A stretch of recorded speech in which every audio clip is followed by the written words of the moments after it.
के धाम को जाता है। ये भगवान के नाम की महिमा है। कलो के शव कीर्तनात् तद्धरी कीर्तनात्। कलिकाल में केवल और केवल पार उतरने का अगर कोई उपाय है तो केवल और केवल भगवान का नाम। कलयुग केवल नाम आधारा और सुमिरी सुमिरी नर उतर ही पारा।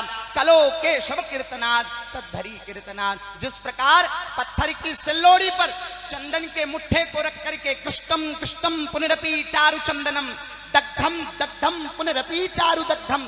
चंदन की महाराज पत्थर की सिल्लोड़ी पर चंदन के मुट्ठे को रगड़ने पर सुगंध और चंदन उत्पन्न होता है। इस जिब्बा रूपी सिल्लोड़ी पर पूज्य महाराज जी की प्रेरणा से अगर हम राम नाम जपेंगे तो साक्षात हमारे हृदय में चार भुजा नाथ का प्राकट्य होगा, मर्यादा पुरुषोत्तम राघवेंद्र सरकार का प्राकट्य होगा। अनंत अनंत रूपेण गांव देवता के बारे में तो पिछले कई दिनों से न्यूज में भी सुनने को मिला।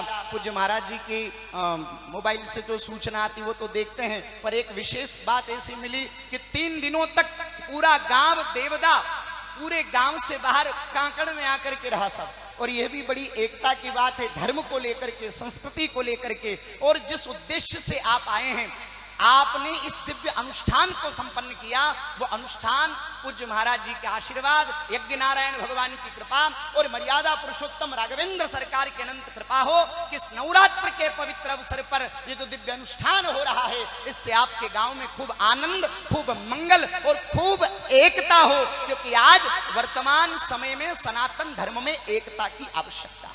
आज हम में फूट हैं, उस फूट के कारण ही हमारी ये दशा हो रही है।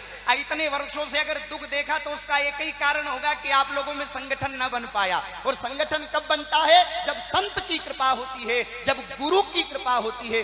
गुरु बिन भवनिधि तरे न कोई और जो बिरंच शंकर सम हुई। स्वयं साक्षात विधाता भी धरती पर आ जावे तो वो भी भवसागर से पार नहीं हो सकते बिना गुरु कृपा के। और आज देवदा गांव पर तो पूज्य महाराज जी की अनंत अनुकंपा रस वर्षण हो रहा है दिव्याति दिव्य भाव के साथ। मानो आज श्री राधा रानी ही अपने दिव्य मुखारविंद से भगवान की दिव्य कथा का अनुमोदन कर रहे हैं। जिस प्रकार एक चतुर सेठ धन कमा कमा कर अपनी प्रिय